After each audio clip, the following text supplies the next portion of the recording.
자, 오늘 성경 요한복음 1장입니다. 요한복음 1장 19절부터 28절까지 말씀입니다.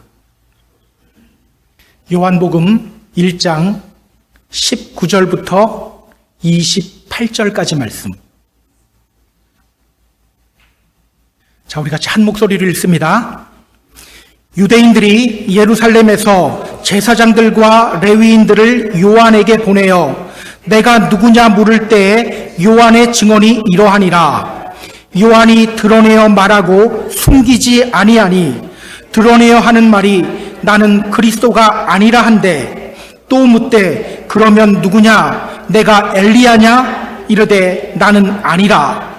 또 묻되 내가 그 선지자냐 대답하되 아니라. 또 말하되 누구냐 우리를 보낸 이들에게 대답하게 하라. 너는 내게 대하여 무엇이라 하느냐 이르되 나는 선지자 이사야의 말과 같이 주의 길을 곧게 하라고 광야에서 외치는 자의 소리로라 하니라. 그들은 바리새인들이 보낸 자라. 또 물어 이르되 내가 만일 그리스도도 아니요 엘리야도 아니요 그 선지자도 아닐진데 어찌하여 세례를 베푸느냐.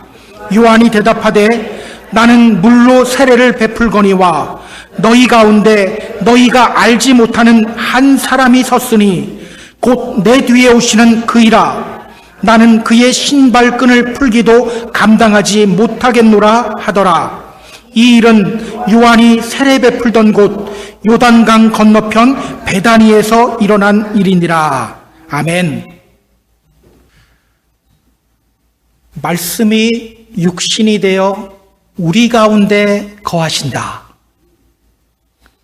말씀이 육신이 되어 우리 가운데 거하신다.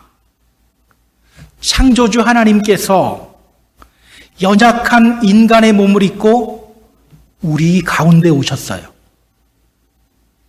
그분이 바로 예수님입니다. 여러분, 하나님이 왜 연약한 인간의 몸을 입고 우리에게 오셨죠? 하나님이 세상을 이처럼 사랑하사 독생자를 주셨으니 우리를 향한 하나님의 사랑 때문이에요. 하나님의 사랑이 우리에게 이렇게 나타난 바 되었으니 하나님이 자기의 독생자를 세상에 보내심은 그로 말미암아 우리를 살리려 하심이라. 우리를 너무나도 사랑하시기 때문에 우리를 살리시기 위해서 하나님이 인간의 몸을 입고 우리에게 오셨습니다.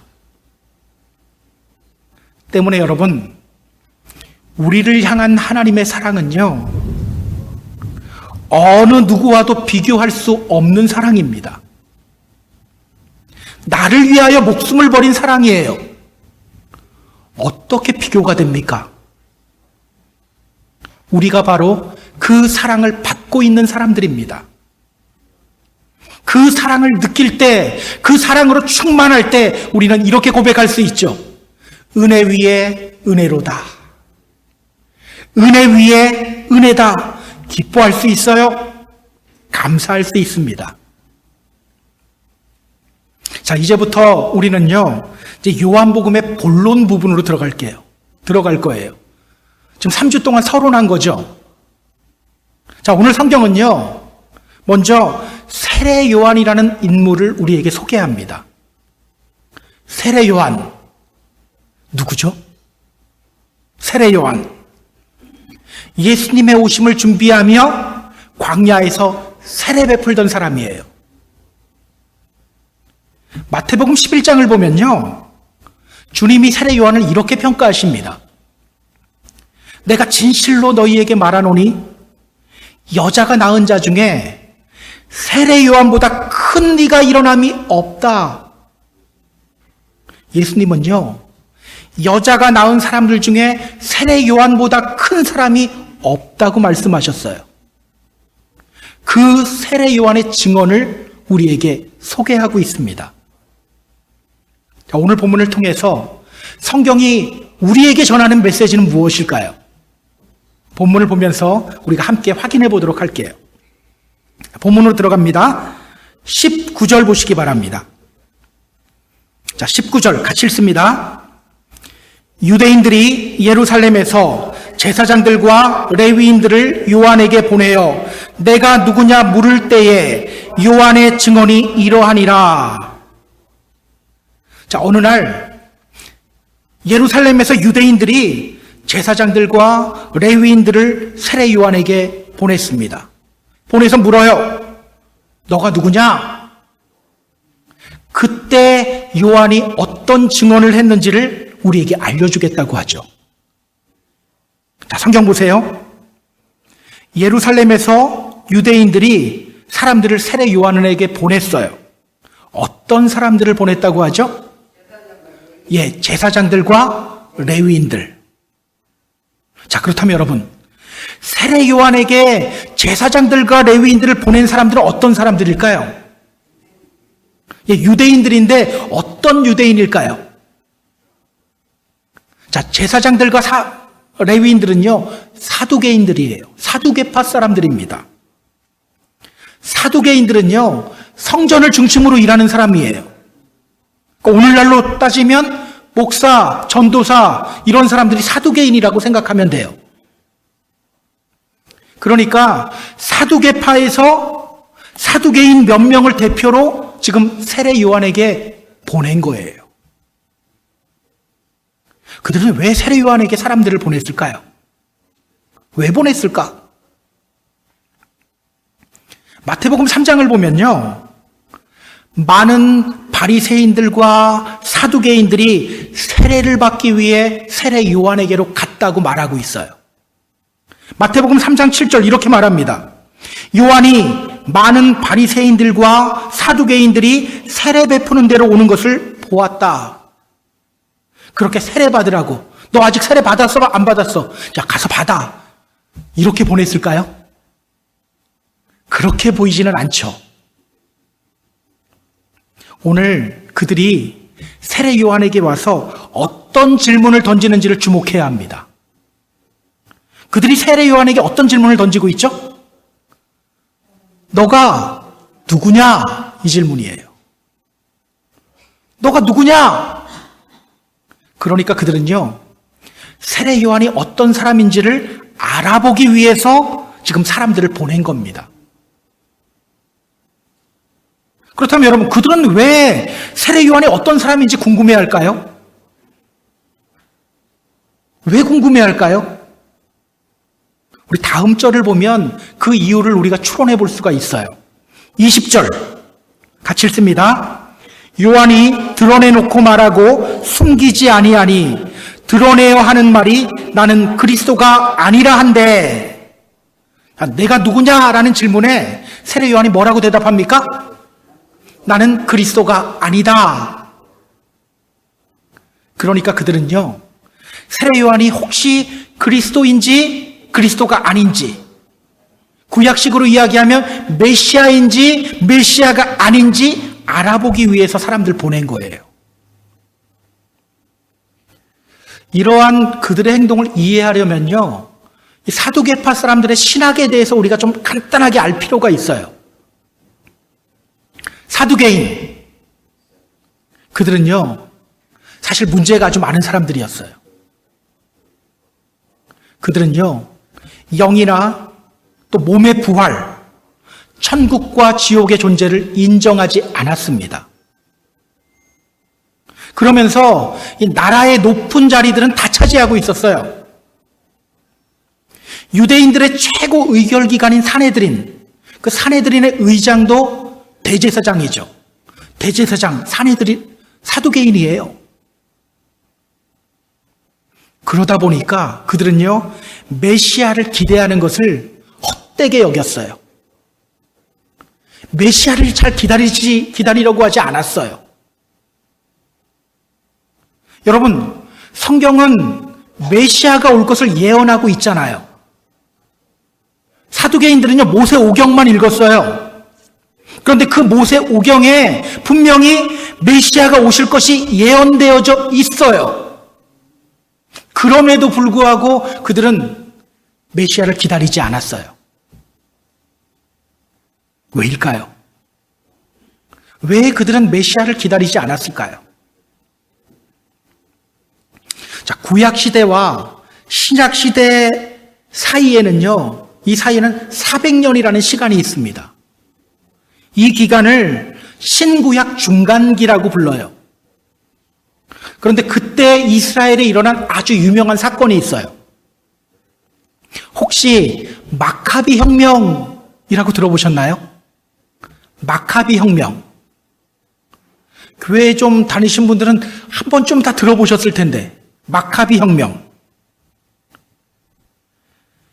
당시에 헬라의 셀류쿠스 왕조가 팔레스틴 지역을 지배하고 있었거든요. 그들은요, 유대인들을 헬라화시키기 위해서 유대교 탄압 정책을 폈어요. 어느 정도로 폈냐면요, 예루살렘 성전에서 부정한 제물로 우상을 숭배하게 했어요. 유대인들은 돼지를 부정한 짐승으로 여기죠. 돼지를 거기다 넣고 제물로 지내게 했어요. 또 유대인들에게 돼지고기를 먹게 했어요. 그때 일어난 것이 바로 마카비 혁명이에요. 그리고 그 마카비 혁명은 성공을 거뒀습니다. 사두개인들은요, 하나님께서 약속하신 그 메시아 시대가 마카비 시대의 영웅들에 의해서 이미 시작되었다고 봤어요. 그리고 그 시대는 자기들의 감독하에서 현재도 계속해서 이어지고 있다고 봤어요. 때문에 그들은 메시아 대망 사상을 헛된 것으로 여긴 거예요. 여러분, 종교 지도자들이 이렇게 정치 권력과 결탁하면 이런 현상이 나타나요. 지금 이대로가 좋죠. 정권 잡고 지금 이대로가 좋아요. 그러니까 메시아 기다리고 싶은 마음도 안 생기는 거예요. 그런데요, 당시 돌아가는 상황이 심상치가 않아요. 마가복음 1장 4절, 5절을 보면 이렇게 말합니다. 세례 요한이 광야에 이르러 죄 사함을 받게 하는 회개의 세례를 전파하니 온 유대 지방과 예루살렘 사람이 다 나아가 자기 죄를 자복하고 요단강에서 그에게 세례를 받더라.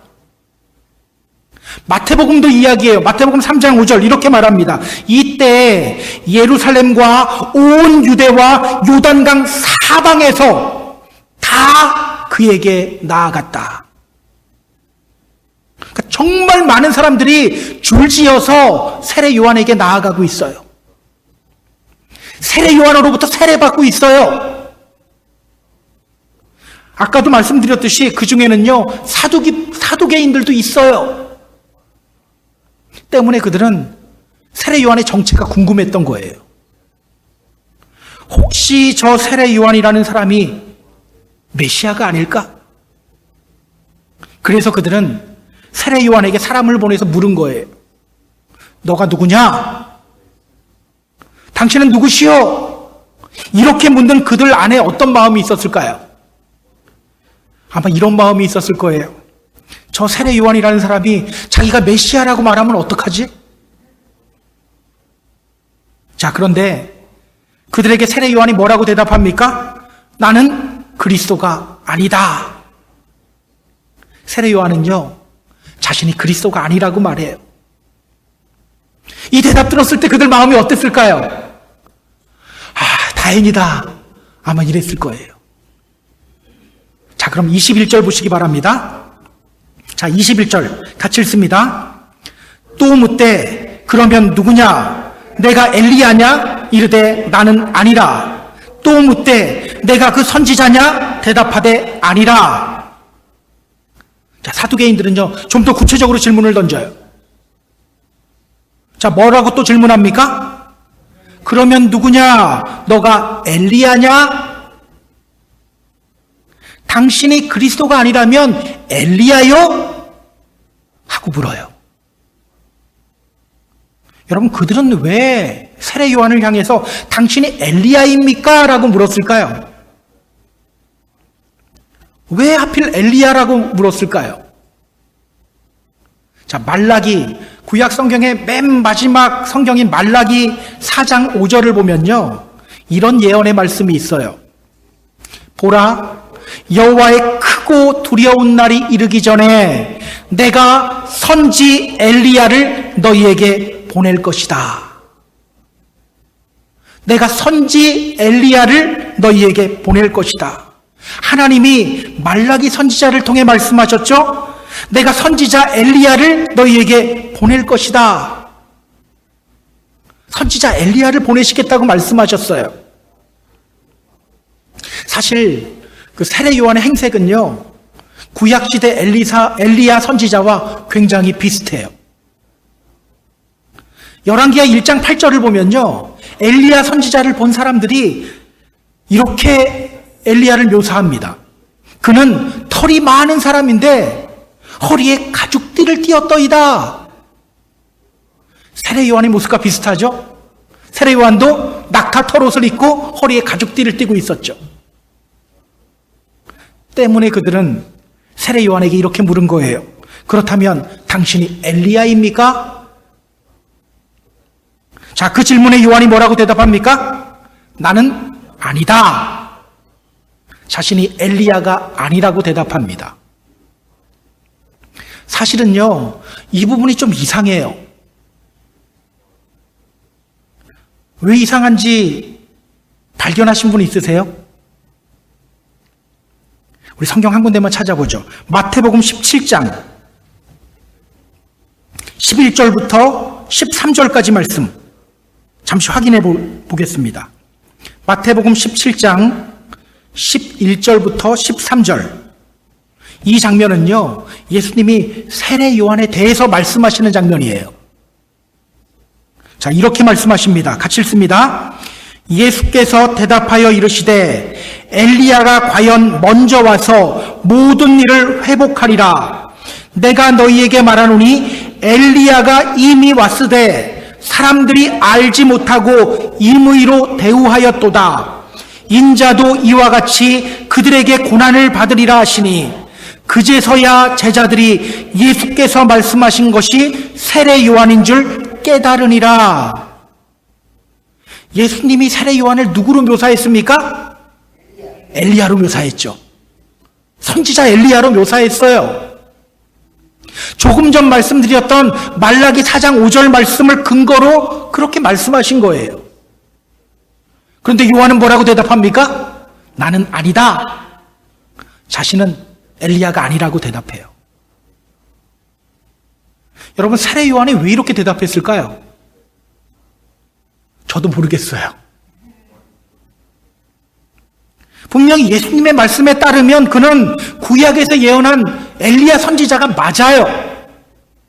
그런데 자신은 엘리야 선지자가 아니라고 대답합니다. 왜? 몰라요. 근데 제 생각이에요. 말라기 4장 5절 말씀은요, 보라, 여호와의 크고 두려운 날이 이르기 전에 내가 선지 엘리야를 너희에게 보내리니, 이 말씀은요, 엘리야가 다시 태어난다는 말은 아니에요. 메시아가 이 땅에 오시기 전에 엘리야와 같은 역할을 하는 사람이 나타날 거라는 말이에요. 그가 메시아가 오시는 길을 준비할 거라는 말이에요. 그런데 사두개인들은 이렇게 생각했던 것 같아요. 혹시 구약시대 엘리야가 다시 살아난 걸까? 그래서 세례 요한은 이렇게 대답한 것 같아요. 나는 아니다. 어쨌든 이건 그냥 제 추측입니다. 그래서 이건 잊어버리셔도 돼요. 답이 안 나오니까 성경에 나름대로 추측을 한번 해봤습니다. 자, 21절 계속해서 보세요. 그들이 또 질문을 하죠. 세 번째 질문입니다. 어떤 질문입니까? 예. 자, 선지자냐가 아니에요. 잘 보세요, 성경. 너가 그 선지자냐? 그들은 세례 요한을 향해 이렇게 물어요. 그렇다면 당신이 그 선지자입니까? 그냥 선지자가 아니죠. 그 선지자예요. 그렇다면 여러분, 이 질문은 어떤 질문일까요? 당신이 그 선지자입니까? 어떤 질문일까요? 자, 신명기 18장 15절을 보면요, 하나님이 모세를 통해서 이스라엘 백성들에게 하신 말씀이 있어요. 내 하나님 여호와께서 너희 가운데서 너 형제 중에서 너를 위하여 나와 같은 선지자 하나를 일으키리니 너희는 그의 말을 들을지어다. 모세와 같은 선지자를 일으키겠다고 말씀하셨죠. 그 모세와 같은 선지자가 바로 메시아예요. 그리스도예요. 따라서 여러분, 당신이 그 선지자입니까? 이 질문은요, 바로 신명기 18장 15절 말씀을 근거로 하는 질문입니다. 당신이 모세가 말했던 바로 그 선지자입니까? 바로 이 질문이에요. 요한은 또 대답합니다. 아니다. 이 대답 들었을 때 또 그들의 마음이 어땠을까요? 다행이다. 이런 생각이 들었겠죠. 자, 그럼 22절, 23절 보겠습니다. 자, 22절, 23절 같이 읽습니다. 또 말하되 누구냐? 우리를 보낸 이들에게 대답하게 하라. 너는 내게 대하여 무엇이라 하느냐? 이르되 나는 선지자 이사야의 말과 같이 주의 길을 곧게 하라고 광야에서 외치는 자의 소리로라 하니라. 결국 그들은요, 세례 요한을 향해 이렇게 말합니다. 그럼 당신 누구요? 나를 보낸 사람들에게 당신이 어떤 사람인지 말해야 되는데 당신이 누구인지 당신이 한번 말해보시오. 그러자 세례 요한이 뭐라고 대답합니까? 나는 선지자 이사야의 말과 같이 주의 길을 곧게 하라고 광야에서 외치는 자의 소리다.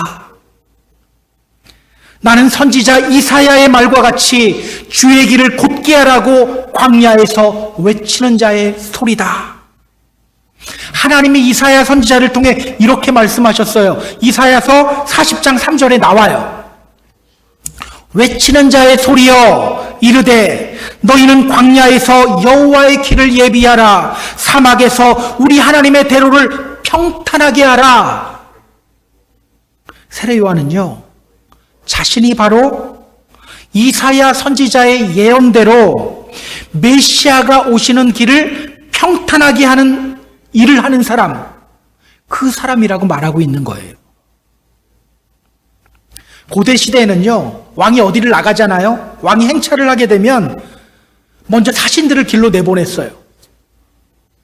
그러면 그 사신들은요, 왕이 지나갈 길을 다 체크합니다. 다 미리 점검해요.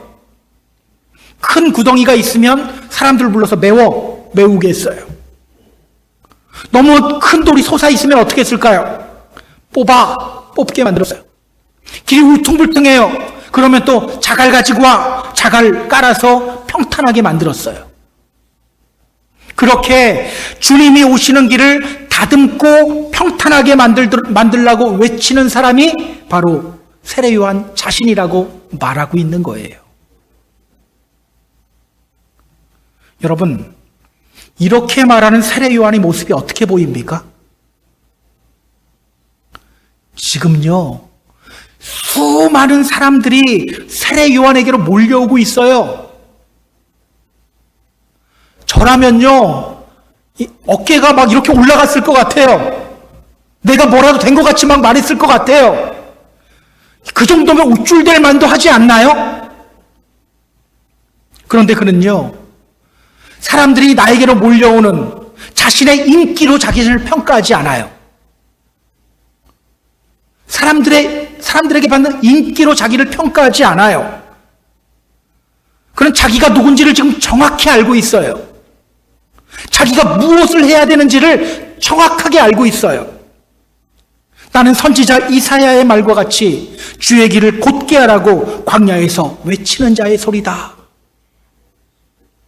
저는요, 이런 세례 요한의 자세가 오늘 우리들에게도 도전이 되었으면 좋겠어요. 여러분은 여러분이 누군지 알고 계시나요? 무엇을 해야 되는지 알고 계십니까? 당신이 누구입니까? 라고 물으면요, 보통은 이렇게 대답해요. 제 이름은 아무개입니다. 저는 이런 일을 하는 사람입니다. 저는 학생입니다. 저는 주부입니다. 저는 누구의 아버지입니다. 누구의 어머니입니다. 이런 거 말고 하나님 백성으로서 나는 누구인가? 하나님이 나에게 맡겨주신 일은 무엇인가? 이걸 발견해야 돼요.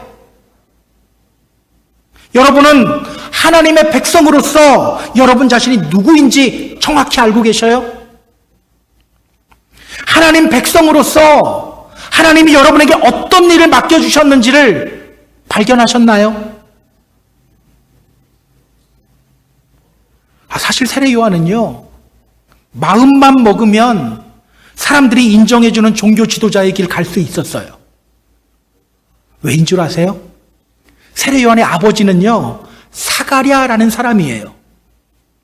그의 아버지 사가랴는요, 제사장이에요. 그러니까 세례 요한은요, 원래 태생이 사두개인이에요. 당시 사두개인들, 정부에서 요직들 다 맡고 있었어요. 그 역시 세상적으로 성공한 삶 살 수 있었어요. 그러나 그에게는 그게 중요한 게 아니었죠. 하나님의 백성으로서 나는 누구인가? 이것이 훨씬 중요했어요.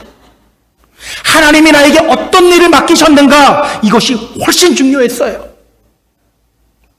때문에 그는 편안한 삶을 살려고 하기보다는 광야로 나갔던 거예요. 광야에서 목이 터져라 외친 겁니다. 때가 되었다. 주님 맞을 준비하라. 회개하라. 저는 우리가 하나님의 백성으로서 내가 누군지를 발견하는 믿음의 성도님들이 되었으면 좋겠어요. 하나님이 나에게 어떤 일을 맡기시고 계시는지 이것을 발견하는 믿음의 성도님들이 되었으면 좋겠어요. 하나님이 저에게는 아무 말씀 안 하시는데요. 과연 그럴까요? 자, 에베소서 2장 10절 이렇게 말합니다. 우리는 그가 만드신 바라. 그가 만드신 바라라는 말은 우리는 하나님의 작품입니다라는 뜻이거든요. 우리는 그가 만드신 바라. 그리스도 예수 안에서 선한 일을 위하여 지으심을 받은 자니 이 일은 하나님이 전에 예비하사 우리로 그 가운데서 행하게 하려 하심이니라. 하나님은요, 우리를 통해 당신의 일을 이루셔요. 그 일을 이루시기 위해서 하나님이 우리를 선택하시고 부르신 거예요. 그런데 우리가 그냥 힘 빠진 상태로, 널브러진 상태로 믿음 생활해서 되겠습니까?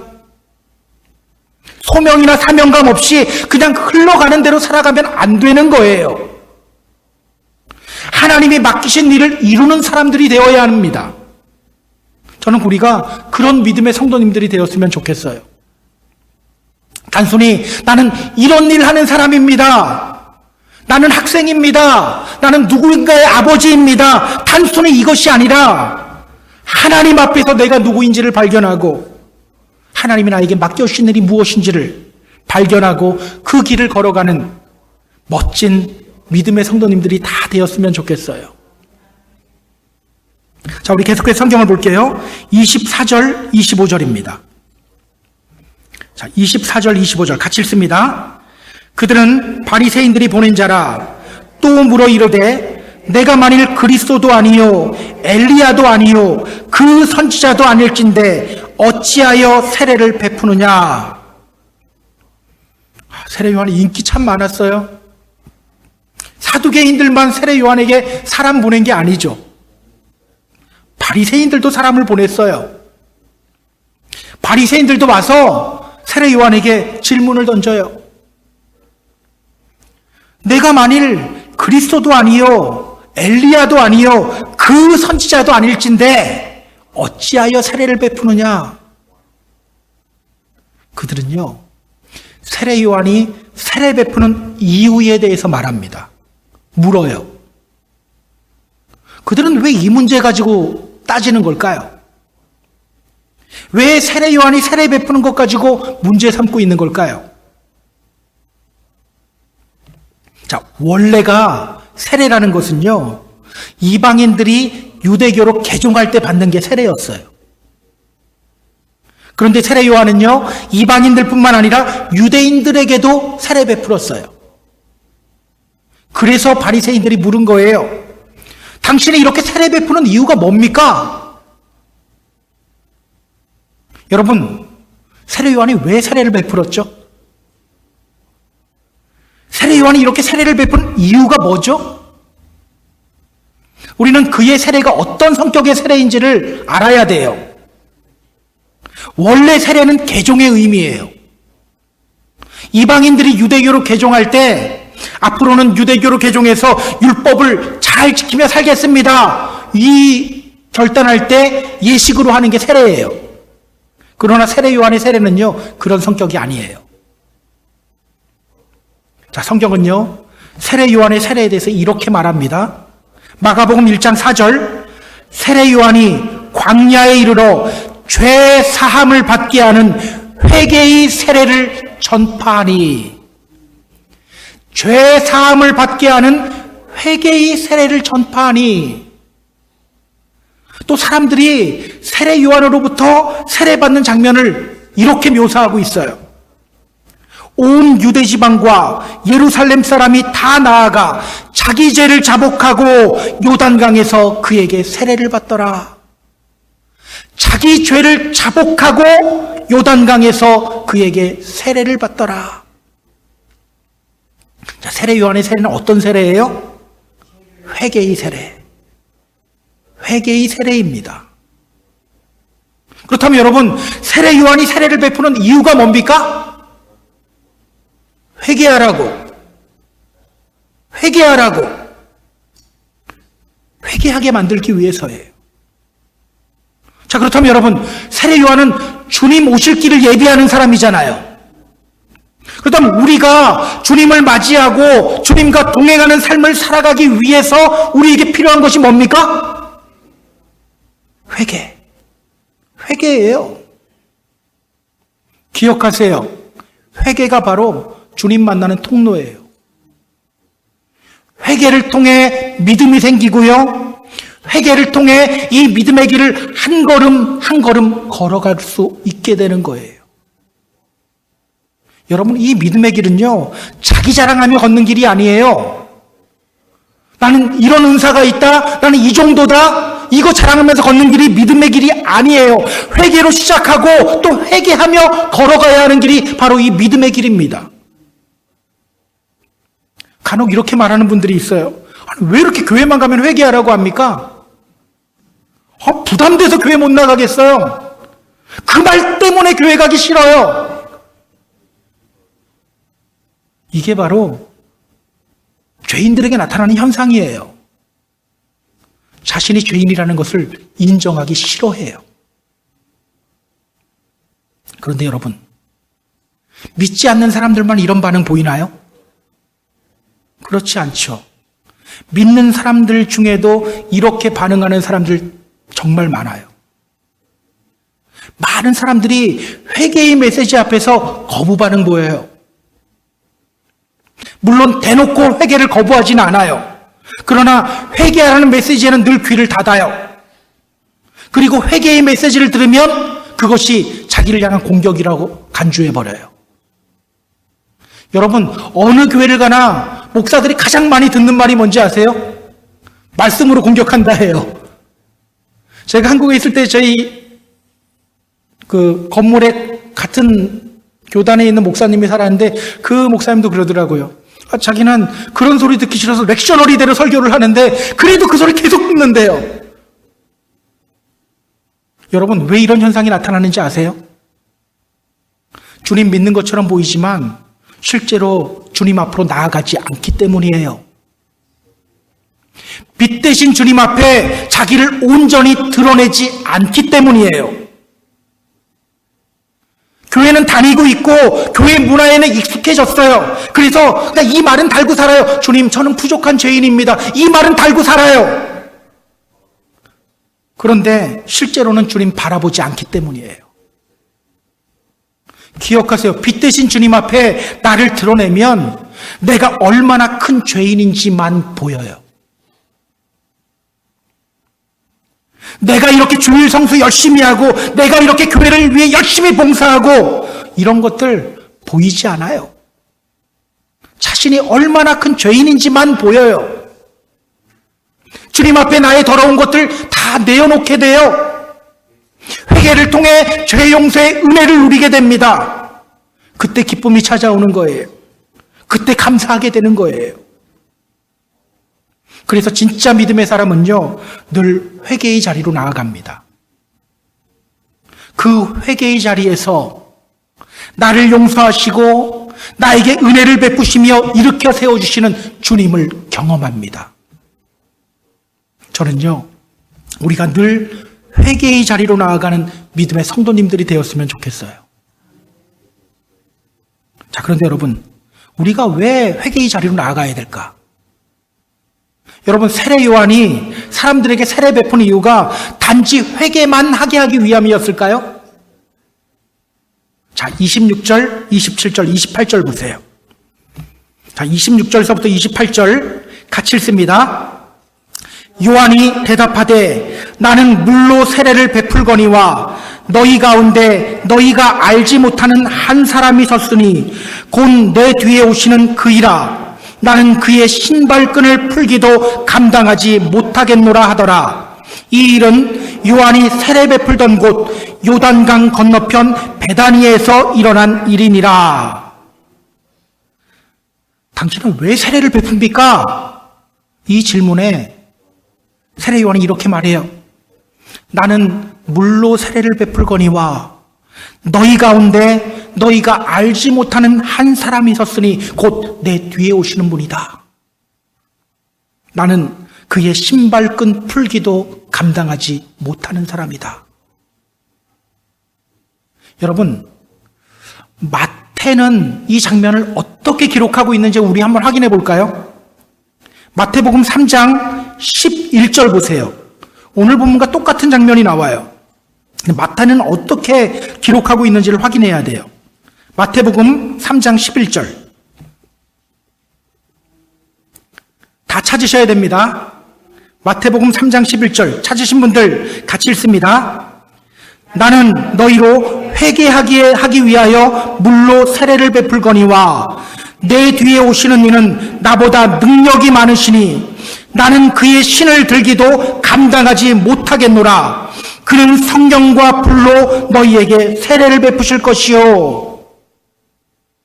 그러니까 오늘 세례 요한은요, 당신은 왜 세례를 베풉니까? 질문하는 바리새인들에게 이렇게 말하고 있는 거예요. 나는 지금 회개의 세례를 베풀고 있지만 나중에 그리스도는 성령으로 세례를 베푸신다. 나는 지금 회개의 세례를 베풀고 있지만 나중에 그리스도는 성령으로 세례를 베푸신다. 그러니까 요한이 베푼 회개의 세례는요, 성령 세례를 받기 위해 반드시 받아야 하는 거예요. 성령 세례 받기 위해 반드시 받아야 하는 것이 바로 회개의 세례예요. 회개예요. 여러분, 이 믿음의 길은요, 성령 충만하지 않고서는 걸어갈 수가 없어요. 로마서 8장 14절에서 바울이 이렇게 말하죠. 무릇 하나님의 영으로 인도함을 받는 사람은 곧 하나님의 아들이라. 우리가 성령 세례받고 성령 충만한 삶을 살아갈 때 그때 우리가 하나님의 자녀가 되는 거예요. 교회 문화에 익숙해졌다고 하나님의 자녀가 아니라 성령 충만한 삶을 살아갈 때 우리가 하나님의 자녀가 되는 거예요.